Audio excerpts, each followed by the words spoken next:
Imagine for a moment, if you will, if you never broke up with anybody. This means you would still be with the very first person that you ever dated. I certainly would not. That turned my stomach. Right? If you're happy with the same old ways of dating, If you enjoy sucking at communication, And you have no desire to improve your romantic life, then our podcast might not be for you. but if you want some out-of-the-box ideas to deepen your current relationships, broaden your sexual horizons, develop a better understanding of yourself, or learn more about non-monogamy, Then you've come to the right place. I'm Jase, I'm Emily. and I'm Dedeker. and this is the Multiamory podcast. Songs I know I did, forcing me to form myself to fit. On this episode of the Multiamory podcast, we're talking about how to get over a relationship. This is yet another from the list of the top relationship search terms of 2017 from Google, is how to get over a relationship. And we realized it's something that we've had some other episodes about breakups, but we haven't quite addressed this exactly, about specifically getting over a relationship. And we did want to say that this is also, in this episode, we're going to focus on supporting your partners or your friends or other loved ones when they're going through a breakup as well, and helping them to get over that. So even if you're not currently trying to get over a relationship or expect to be doing that anytime soon, I know, at least for me, as a human being who has friends, generally several times through the year at least, some of your friends or someone that you know or yourself is dealing with a breakup and having to get over a relationship. So I think this is something that is relevant to everyone in our lives. Yeah, definitely. And bear in mind that when we say getting over a relationship or getting over an ex, for instance, that can look many different ways with many different results. I mean, I think the reason why we've talked about breakups but not really getting over things is because I think that when you're in the realm of non-traditional relationships, actually one of the good things is the fact that a relationship can change and transition and escalate or de-escalate without it having to be a harsh breakup where you never talk to them again and you nurse that wound for like years, which is usually how we expect to do it, I think, in more traditional relationships. However, just bear in mind that getting over a former partner can have many different end results. It could be a de-escalation, and the getting over process is kind of like getting over what the relationship used to look like and then adjusting to what it is now. It could be cutting someone out of your life, like that's okay too. Or it could be trying to create a healthy co-parenting relationship with someone that you are raising a child with, but who you don't have like a romantic or sexual connection with anymore. Whatever it ends up looking like, this kind of relationship transition can have a huge effect on your mind, on your body, on your emotions. And so it is something definitely to, regardless of what's actually happening in this transition, to make sure that you're caring for yourself and being proactive and intentional about going about it.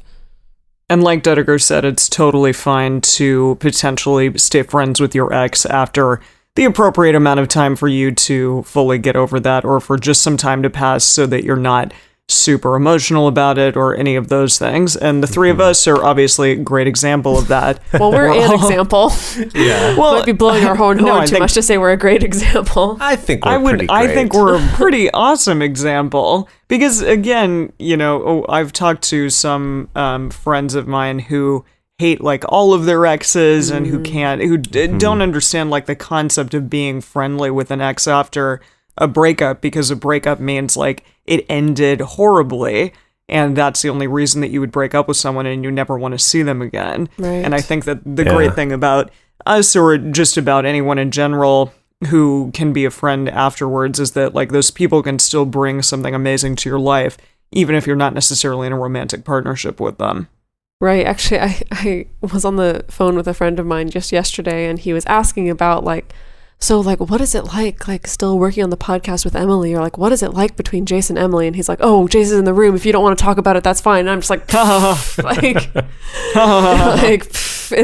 it's fine, it's no big deal, like we're still the emotional triad raising the podcast baby, like right, none of that's changed. Yeah, I mean, that said though, and something that I think we'll get into a little bit more through this episode, is that in that transition from one type of a relationship that, like in Emily and my case, was living together as well as being in a romantic and sexual relationship with each other, the transitioning from that to not living together and not having a sexual relationship anymore, and also kind of sort of trying to figure out what level of like romance, friendship, whatever we had, that was a difficult thing, and that definitely took time. And that is something that's going to come up a lot through this episode, is just to understand that these things take time.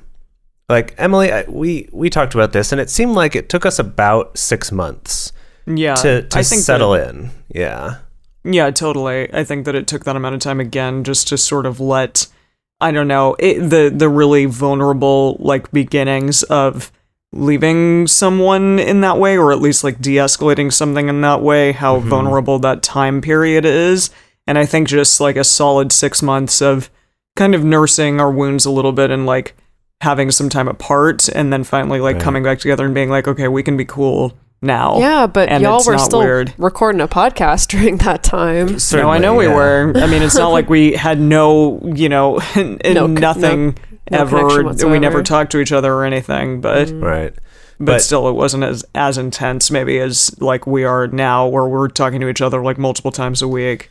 Exactly, yeah, and there wasn't the level of comfort that we had before or that we have now. You know, there is a transition period where it was just less comfortable because you're readjusting, because you might be hurt about it still, even if you think that it's the right thing to do. So anyway, I just want everyone to keep that in mind as well, whether it's for yourself or for someone you care about, is that just saying like, oh, but we both agreed we're going to be friends, that just that in itself doesn't make that easy, and it doesn't make that breakup not hurt necessarily. It's just to keep that in mind. And if it does hurt, that doesn't mean that it's doomed or that you can't ever be friends, but just give some respect to the fact that it's going to take some time. But we'll get more into that in the meat of the episode. Yes. And then the other thing we want to say is that it's also okay on the other extreme to not have any connection at all to an ex-partner, or to keep someone who's toxic or destructive or just hurtful to you out of your life entirely.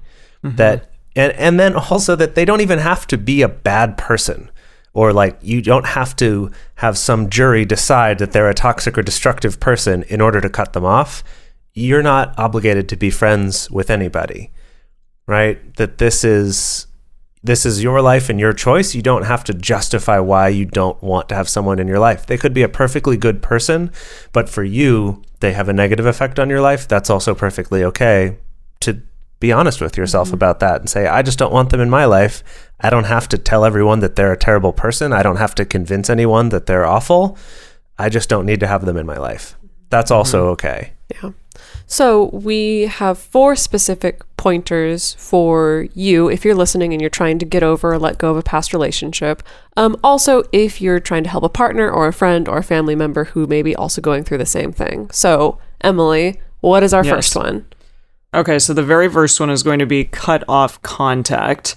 So specifically, this can kind of delve into if you feel like it's time to sort of de-escalate, or if it's being awkward, if it's kind of getting awkward, like just trying to be friends, or if you realize that the relationship is toxic or volatile, then cut off contact for at least 10 days. Sort of see what it's like to be without that person for that period of time. Take 10 days off entirely from the relationship, and then after those 10 days, see where things lie.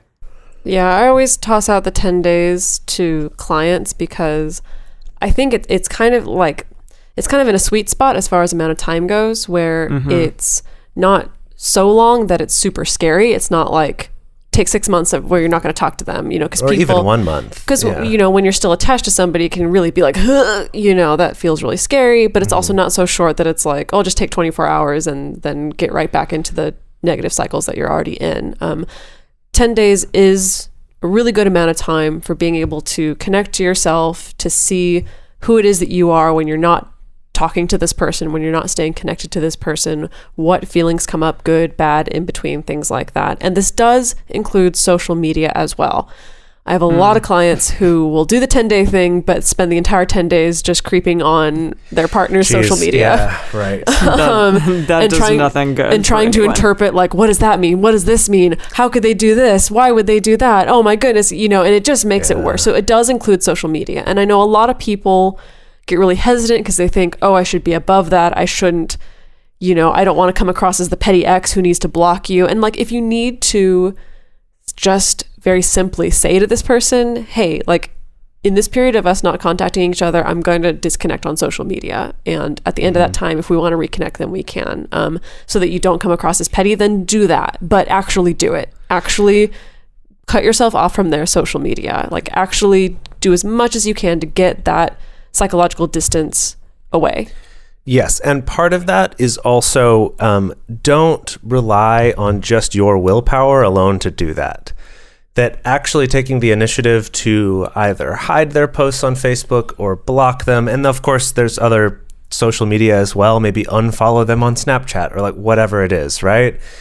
Take those steps to do it, because you might think right now while you're listening to this episode, oh yeah, I just won't check their stuff. It'll be fine. Or if I need to, that's fine, but I don't want to, block them. I'll be fine. And then when it's later in the evening, especially if you've had a drink or you're tired, right? If you're in any kind of, quote, weakened state, your ability to have willpower, and this is something that's scientifically proven, this isn't just some mumbo jumbo I'm throwing out here, your ability to make good decisions goes down. Your ability to do that does wear out during the day. And so that's when you're going to end up at 2 a.m. checking their social media and especially then also getting more upset about it. So really, like, take those proactive steps and say, I'm going to do this, maybe even put a reminder in your calendar for 10 days from now to unblock them if you want. But like actually take that step instead of just relying on willpower alone to do it. It's like that song, Need You Now. Do you remember Which that song? We Yeah. sang that, Jase. Yeah, we sing that at karaoke. That's like exactly what this is. Is it about Snapchat? No, that's Yes. That'd be great. It's a country song, so it's about telephone calls. Right. Yes, I know that song. Yeah, but Yeah, they say, like, I it's said, 2 I a.m. said I need wouldn't you now. call, but I'm a little drunk and I need you now. Yeah, it's that's that right. kinda, Why do you guys sing that? I don't know. And it's fun to like duet to. I mean, it's beautiful. Whenever I've heard y'all sing it, it's beautiful, but It is kind of a downer. It is surprisingly hard to find duets in general. I think they're a little harder to find duets, especially ones that have like good content, because they're either like super, I think sort of unhealthy ideas of what romance is, or they tend to be something like this that's tend to be about fairly unhealthy relationships. Codependent relationships. Yeah, exactly. Oh, totally. Well, it's a country song. What do you expect? Sorry, But not all to, of them, though, they're all like Yeah, that. it's not just country songs, like Yeah. any popular songs. That's true. I actually, you know what? I'm going to make a bold statement right now. I would actually for it. say, as a genre, I think country probably has more examples of some healthy relationship songs than a lot of other genres. Yeah. Maybe you're right. Real quick question: do you want to take a 5-minute detour to give a mini lecture on which songs you think? No, but I think Okay. that country has a precedence for because country songs tend to be a little less like angst ridden. Like a lot of other like pop and rock songs are. It's sort of like, I'm suffering so much, or I'm so like in pain, I'm going to sing this. That country does have those sorts of songs, but often there's sort of a more matter-of-fact approach to the lyrics in talking about a subject, and I think that actually leads to a lot of songs with at least a broader range of looking at what romance can be. And not to say that all of them are great by any stretch, because I'd say the music industry in general is full of terrible relationship models. But I would actually say, Emily, that I'd say country is actually probably a better genre than most in terms of finding some good examples. Well, folks, you heard it here at first. least it puts itself out there. What, Dedeker? Can I bring us back? Yes, please. Yes, Okay. you may. Anyway, so this whole 10-day thing, people get really resistant to this, but remember, like, if you were really meant to stay connected in some way, whether that's you were meant to continue the relationship or meant to stay friends or meant to have each other in each other's lives, then that's going to last through 10 days of no contact. Yeah. If everything falls apart after 10 days of no contact and like there's just no way of salvaging it, then clearly Right. there was not a good foundation there to begin with. And so, and I think that's probably why people are resistant to it, is because on Part a of certain them level, thinks they it know will. that if we're not talking to each other for 10 days, like, this is not going to We're survive fucked. that. Yeah. Yeah. Well, or even, I think even realizing for themselves, and this can be a good thing for supporting a friend who's going through this, is they might be afraid to do it because they realize that if they're away from this person for 10 days, they're going to realize they don't need them so badly. I mean, possibly. And but I mean, like, no, I mean that they themselves will realize they don't need this other person so badly, which will make it clear to them that they do need to end that relationship. And I think that idea scares a lot of people. I think more people get afraid of the opposite. I think more people get afraid of, like, if my partner's away from me for 10 days, they're going to realize that they don't need me. Certainly. I'm just saying, I I think think that's more this the happens. acute thing. I think it happens the other way around more than you think. So there. Well, them's fighting words. I know, right? So we just wanted to say real quick that jumping right into let's just be friends may just kind of make the sex hotter for a while, but not necessarily like fix a problem. Or also, again, like we said before, you should probably take some time before becoming friends, or otherwise you may just like start becoming friends and then just keep having sex and keep doing your same toxic things. That's the thing. in your is that relationship. it's like as soon as you know you're not supposed to be having sex at this time, either like, oh, we're just friends or we're taking a break, like it is going to make the sex real hot for maybe like a week or two because of the fact that you know you're not supposed to be doing it. I've definitely been there, done that. Oh, I've been there, done that too. For sure. Yeah. No question. We're all like, So again, give yourself that time. If you actually want to be just friends, if that actually is your MO, take that time, do it for yourself so that you can reconnect to yourself at the very least. And if you make it through, I promise you, you're going to be a lot better because of it. Mm-hmm. And if you don't make it through, that's for the best. that relationship didn't last. You know what I mean? If that relationship doesn't last the 10 days, even as friends, that's for the best. Yes. You dodged a bullet there. You dodged a bullet. Yeah. Okay, what's our next one? I think this is you. Oh, it is me. Oh my goodness. Okay, yes. The next one is to find therapy of some kind. It can be professional one-on-one therapy, with an actual licensed psychotherapist or with a coach or some other kind of professional. Ideally, if you're in a non-traditional relationship, good to find somebody who's friendly or knowledgeable about those sort of things as much as you can. But of course, we understand that therapy is not always available or accessible or affordable to everybody. It is definitely a privilege. But that doesn't mean that you're just screwed in this arena. There are many, many alternative options. Right. I mean, the first of those is some kind of a group therapy. Now, this could be still professional. This could be a group therapy that you pay for, or this could be, some kind of a processing group or a discussion group if it lends itself toward that kind of support. Yeah. And this could be something that you do in person, or this could be something that you do online, such as, there's lots of free Facebook groups out there in addition to our Multiamory Patreon group. If you're a Patreon supporter, a lot of people go there for support. This is something that I've found at some polyamory discussions, if you can find those, that sometimes there will be either a certain section of the talk or maybe some time afterwards specifically for people who are seeking support or want to share more personal things rather than just kind of intellectual discussion about polyamory. That's one option. If you're not in a polyamorous relationship, if it is more monogamous, it's much easier to find support groups for that. But either way, that is really important to find people that you can talk to openly about it who are going to, support you in that, whether they're strangers or friends or whatever.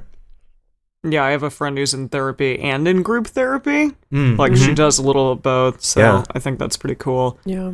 Another way is to find a therapeutic activity, something like that you can create with your hands or an artistic expression or creative writing. I personally find yoga or exercising to be insanely therapeutic because it really takes you outside of your mind and puts you into your body in some way and kind of lets you let go. Meditation, which we didn't even put in here, but that's another form of therapy as well. Yeah, for sure. Yeah, definitely. Yeah, I think when I was researching this topic, I found someone who kind of said, like, instead of paying like $200, $300, $400 for a month of therapy. Like I spent $100 on buying a canvas and a bunch of brushes and paint, and then that was my therapy. Like, That's but I awesome. think the difference there being that she very intentionally went out and did something in order to prep for that. And I think that can be very helpful. Like this can be a time, I think, to pick up a new creative activity as well, like something to really take your mind and your focus off of it, and something that you can kind of pour those emotions into, I think is also really helpful.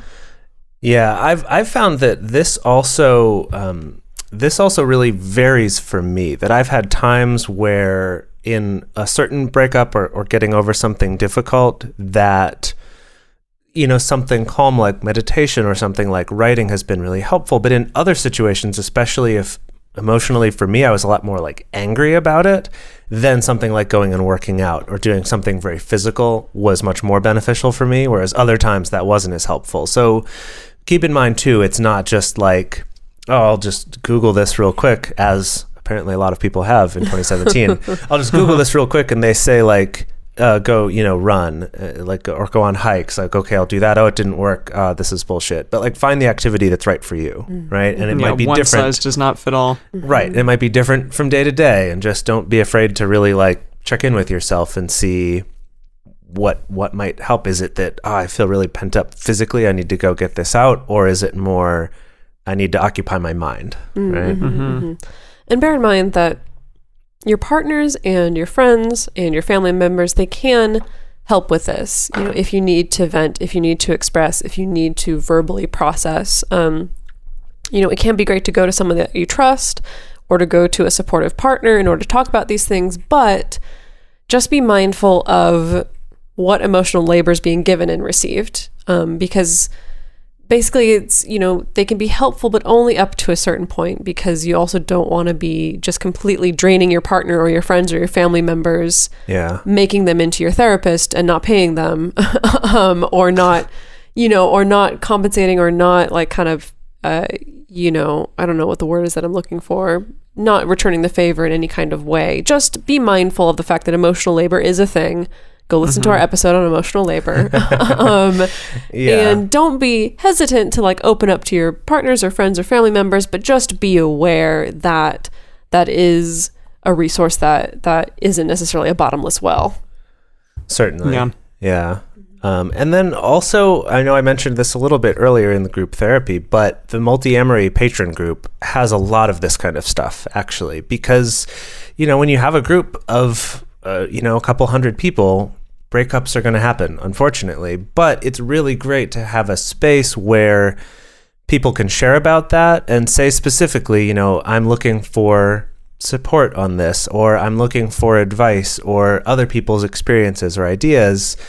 To have a space where you can talk about that, where someone isn't going to jump to, oh, well, that's what happens when you're polyamorous, or that's what happens when you try to do any kind of non-traditional relationship. See, instead of trying to like essentially blame you for it or blame your choices for that, it's just a place that you can share where people are like, I'm concerned about how you feel, and giving you that kind of support first and foremost, rather than trying to sort of pathologize your relationships or something like that. Right. So that's a fantastic resource that a lot of people do take advantage of in that Multiamory Patreon only Facebook group, for the people there. And I think also, I know I've seen a number of posts in that group of people just sharing, like not even necessarily getting into the nitty-gritty details of what happened, but just kind of giving a really simple version of what happened and just saying, I'm just hurting, like, and I just need support, and that's it, you know, and being able, again, like Jase was saying, to get people reaching out with that support and understanding and relating and virtual hugs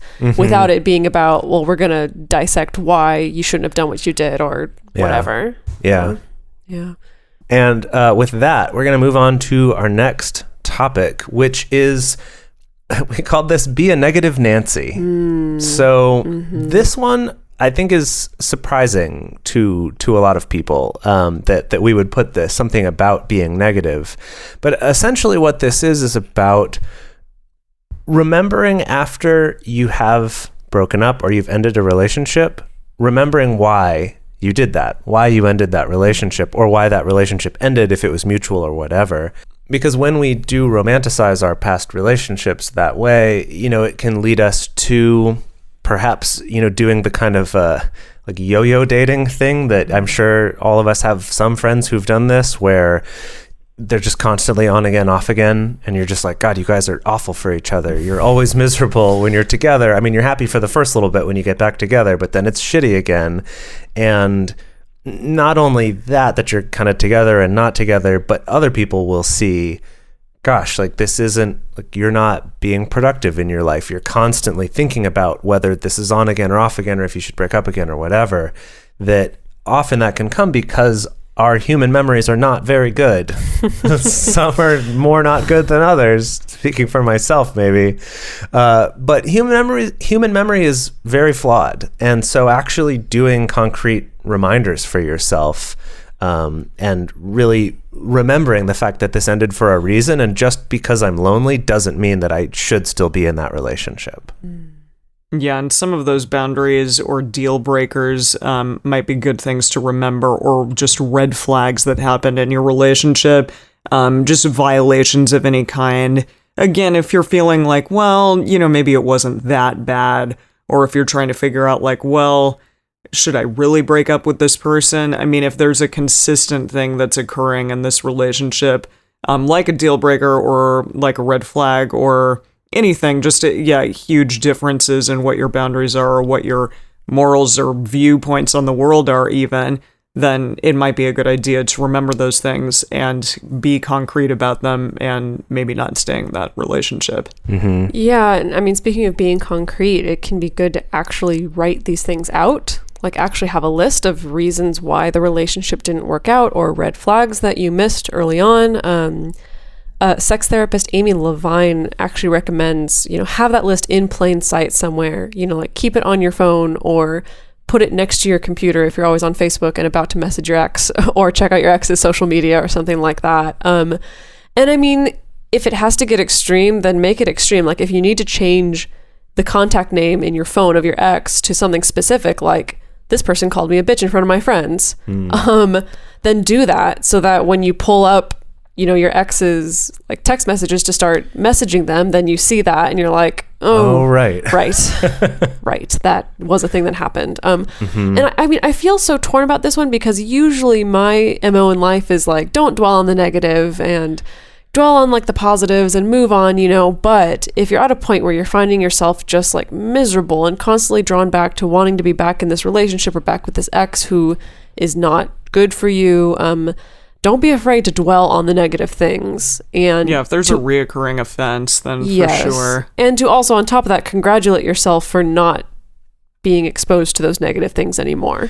Mm-hmm. Well, you can kind of wrap it up in that too. I think that's the great part actually about writing it down, is that I feel like you actually then don't have to think about it so much. And instead it's there, like that idea of putting it in their contacts or somewhere that is in a place where you might message them, or start thinking like, oh, maybe I should get back together with them. Like maybe put it on a Post-it note on a photo of them that you have in your room, or like whatever it is, can actually help you to not have to be dwelling on that all the time. And it's not like you have to constantly walk around in a state of being mad at them or upset with them to keep yourself from dating them again. But it's still there at the important times to remind you to be like, oh, right, yes, go me. Yeah. I'm not in that situation anymore. I know what I did once. I don't remember if this was with an ex or with someone I had a falling out with.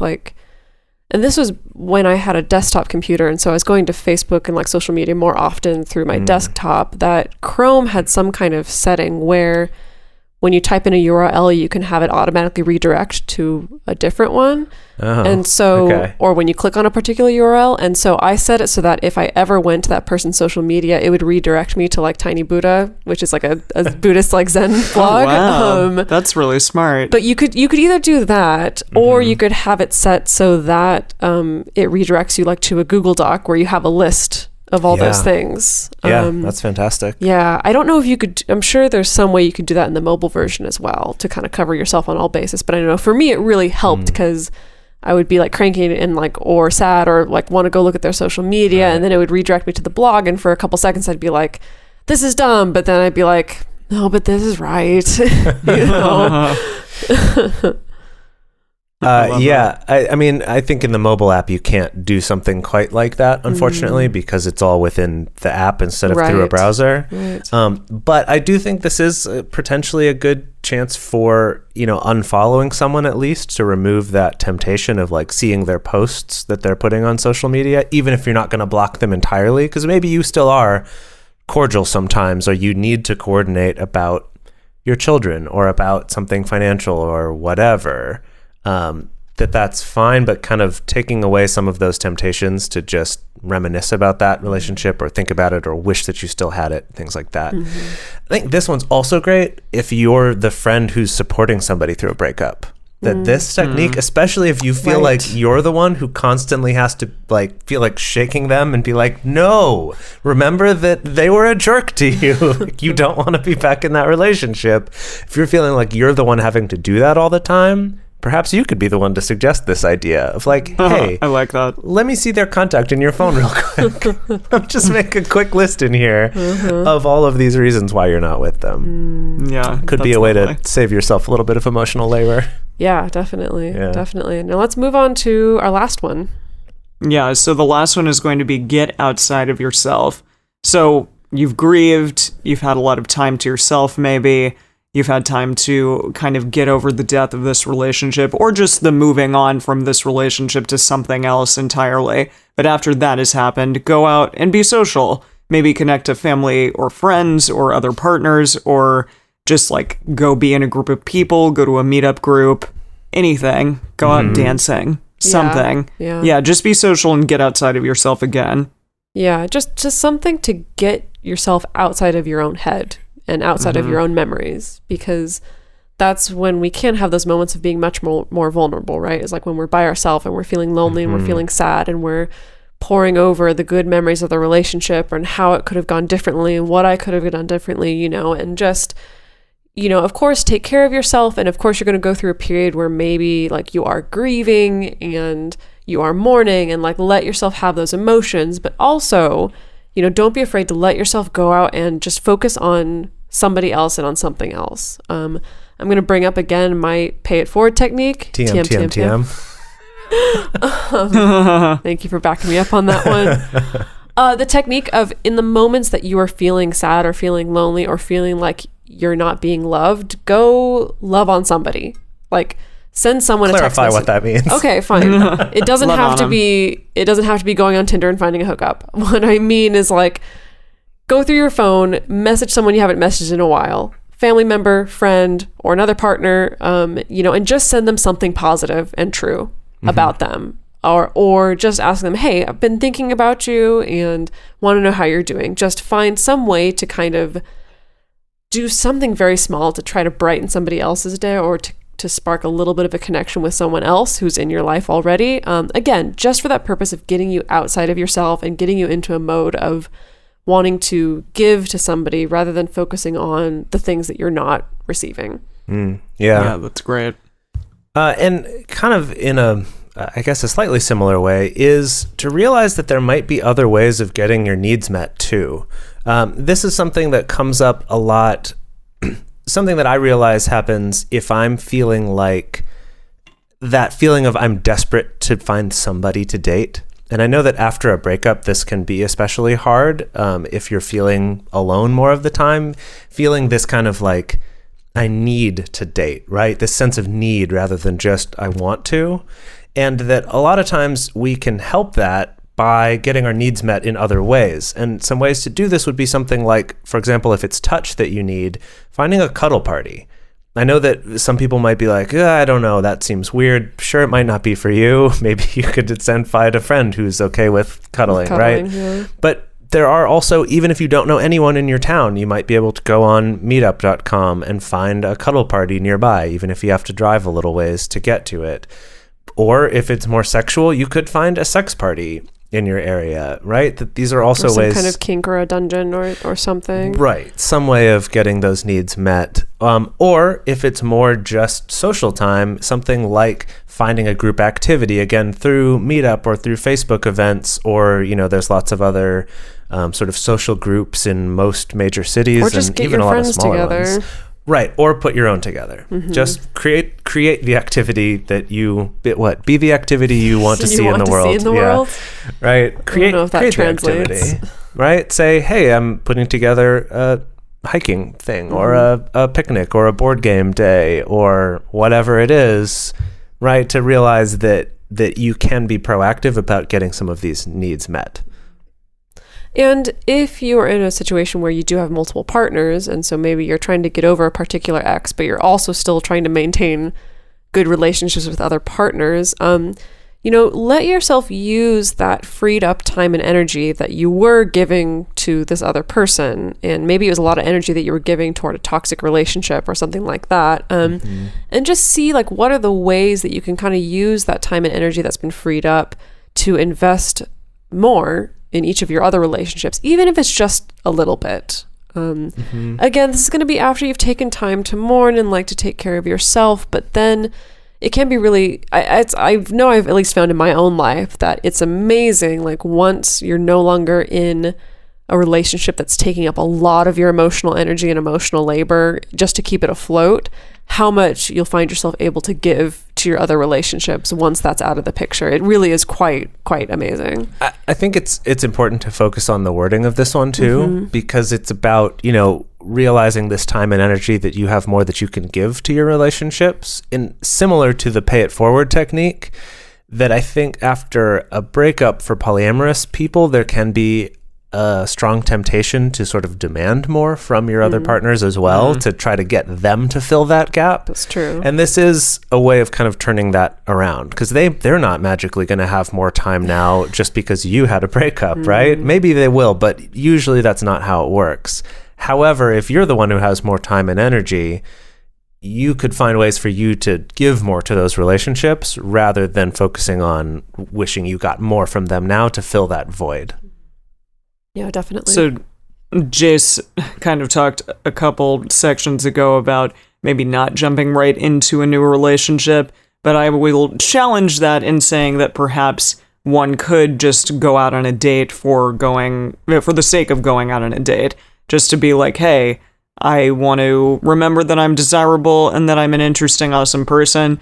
I, for one, love going on first dates. I think they're awesome. It's really like fun to sort of walk into a place not knowing who you're going to find, and then, hey, like I get to be the best version of me for this, small period of time, and that's really awesome. So it might be a good thing. Just, be cautious because you're definitely going to be in a vulnerable state during this time.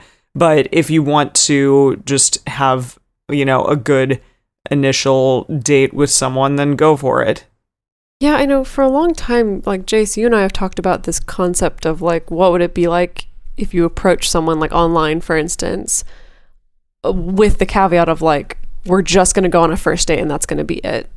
Right. And like, as in, not as in like we're obligated to have sex or anything like that, like whatsoever, like no expectations. Like this is just going to be a first date just for the sake of having a first date and that's it. Yeah. Like, I've always been really curious. I haven't tried that either. I've been really curious about that because that's the thing is that it can be it can be a great technique for getting you outside of yourself and getting you focused on another person.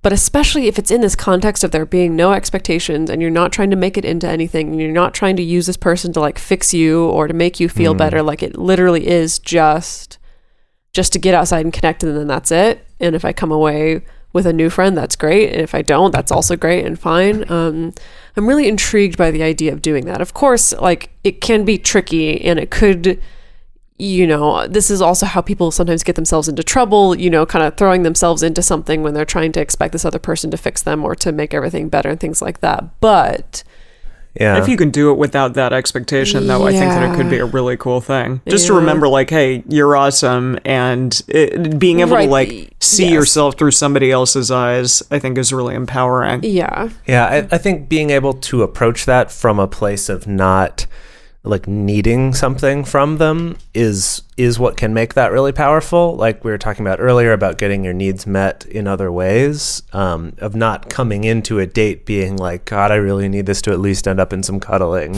right? Or right, like finding some ways to meet that so you're not right. So you're not going into the date with this sense of kind of desperation and need, but at the same time still realizing, this date can be a great opportunity to, show off the best parts of myself and get to meet someone new. Right.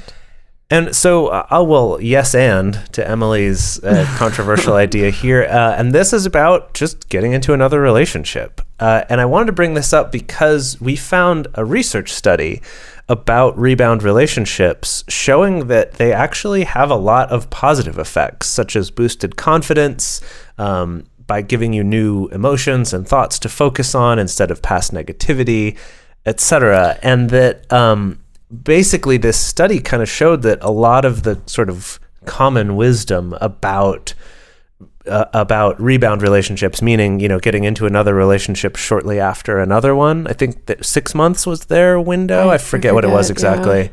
Yeah. People say, oh, don't do it. It's just going to be bad. Like those are always going to break up. And this study actually showed that that's not necessarily the case. Well, I think the important thing to distinguish here is that the study didn't show like, oh no, rebound relationships, like they're more likely to succeed and last forever. Like it didn't show that. It more showed that actually the psychological impact was actually quite positive. I think even if the relationship itself didn't last, for a really long time. And I think that's the important distinction to make there. Well, it goes along with something we talk about a lot on this show, of the idea that what makes a relationship good isn't just how long it lasts. Right. So I think if you look at rebound relationships in that way, like if you end up in another relationship, not coming to it with the expectation of like, okay, I'm just going to hop onto my next soulmate, right? But understanding that, just understanding that may not necessarily be the case. But my favorite part was the name of the article that published the study, and it was called "Too Fast, Too Soon?" ? An empirical investigation into rebound relationships. Yeah, it's a really good title. Yeah. It's so funny. So from their conclusion, this is a quote from that. It says, contrary to what is commonly believed about the need for a waiting period following the end of a relationship, we found that beginning a new relationship quickly after a breakup seemed to have positive consequences. So again, not about even the quality of that relationship necessarily, but just that it has positive psychological, emotional consequences. Like that it did help people get over their initial breakup and kind of come out the other side feeling a lot better. Yeah.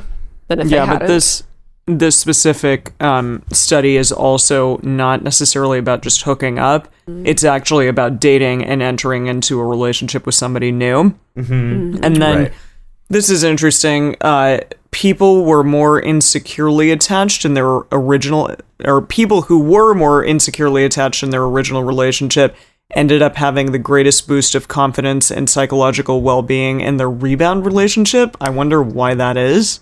I think it's especially interesting because, when you two recorded that episode about attachment styles, that one of the sort of controversial things in that field is, is your attachment style something you're stuck with, or is it something that you can change or that can change over time? And I think this is interesting that they showed specifically that people who had, reported a more insecure attachment style with this previous relationship had the greatest improvement in this new relationship. So that is interesting evidence to show that circumstances also play a lot of role in attachment styles. It's not just something that you're stuck with in your life forever. Maybe they just broke that habit of the old relationship and therefore they're better off in this new one. I don't know. I mean, quite possibly, like some of the theories in the study itself that they tossed out is they think that because like if someone's in a relationship and they're insecurely attached and part of it is because they're wondering whether or not the relationship is going to end, that can fuel some of that insecurity. But if this person gets through that breakup and there's no longer that question of like, is it going to end? Like it has ended, or it's true, this person is leaving you, that it's kind of like you take out that particular insecurity and maybe that leaves you more open to being able to embrace like the positivity that comes in reconnecting to someone new. That was one of their theories, but I mean, I think also just that if it's that feeling that I think many of us can relate to of like, I don't know how I'll get by if this relationship ended and then it ends and you didn't, right? You're still around. You didn't die. You're still here. That even that is like, oh, okay. Maybe I didn't need to worry quite so much about that. Oh, we cool. Yeah. As always, just proceed with caution if you're hopping into a rebound relationship. Just always check in with what your expectations are. And as we've said before about any time that you're in NRE or new relationship energy or limerence or, whatever it is you want to call that big rush of passionate emotions and hormones that get all cooked up in your brain when you're first falling in love with someone new, don't sign anything in the first year.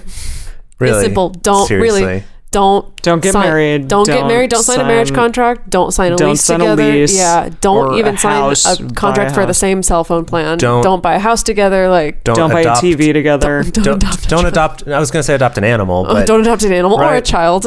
Or a child. Right. Don't adopt a child together. Right. Don't open a bank account together. Just give that first year some time. Right. Yeah. If this really is the true love that you think it is, you're still going to be in love. Yeah, there'll be time for you to do all those things. You don't Don't sign anything when you're still in NRE. Yeah, exactly. I might even argue longer than a year, but we'll be generous and we'll give you a year. That's still very generous. Cool. So we wanted to do a quick little recap here of what we talked about. And so the first thing is in getting over a breakup is to create some space to figure things out and how to, reconnect with yourself. And to remember that if a relationship, like if you're trying to stay friends, if this relationship can't survive 10 days apart, then it's not one worth saving. Secondly, find support. And that can mean professional support, friends or family, or just something that you do on your own that's awesome and fun. Yeah. And enlightening. And remember to be a negative Nancy. Remember that you broke up for a reason. You can keep a list or a reference or some kind of document that you've written down to remind yourself of why you're no longer with this person if you find yourself starting to romanticize or idealize the relationship or this particular partner. Also, get your focus outside yourself. So that means hobbies, hang out with friends, go to social events, or even start dating again. Yeah. So nobody likes having to go through a breakup, but it is an incredibly important part of the dating process. I just have a little exercise for both of you here and all of our listeners at home. Imagine for a moment, if you will, if you never broke up with anybody, this means you would still be with the very first person that you ever dated. Jeez. I certainly would not. That turned my stomach. Right? I certainly would not want that. And I think that so often, we're taught that dating is one thing and all the techniques and all the advice about dating is about how to make it last, how to get them to love you the most, how to get them to never want to leave you, blah, blah, blah. And then breakups are kind of seen as this but if everything fails and falls apart, then I guess you can break up. And I actually would make the argument that I think ending relationships is an equally important part of the dating process to starting relationships because of exactly what I said, right? We all have to do it. There's a very rare few people out there who stay with and are happy with, that's a big caveat there, who stay with and are happy with the very first person that they ever have a romantic relationship with. So just keep that in mind, that whether you're going through this or your friend is going through this isn't a failure. This is just a natural part of dating. It's an important part, and it gives you opportunities to improve and have better relationships and get more clear on what it is that you want in your life. Yeah. Going clear. What? That was a Scientology thing? Yes. Gosh darn it. Jeez. Oh God. Sorry, I don't mean that. I just mean get clear on yourself. Oh man. Okay, well with that, if you'd like to have your question or comment played on the show, you can call us at 678-MULTI-05. And you can leave us a voicemail, or you can send us an audio message at the Multiamory Facebook page. You can email us at info@multiamory.com, or you can send us a message on Twitter, Facebook, or Instagram. To support our show and to join our private Facebook community, go to patreon.com/multiamory. Multiamory is created and produced by Emily Matlack, Jase Lindgren, and me, Dedeker Winston. Our episodes are edited by Mauricio. Our social media wizard is Will McMillan. Our theme song is Forms I Know I Did by Josh and Anand from the Fractal Cave EP. The full transcript is available on this episode's page on multiamory.com.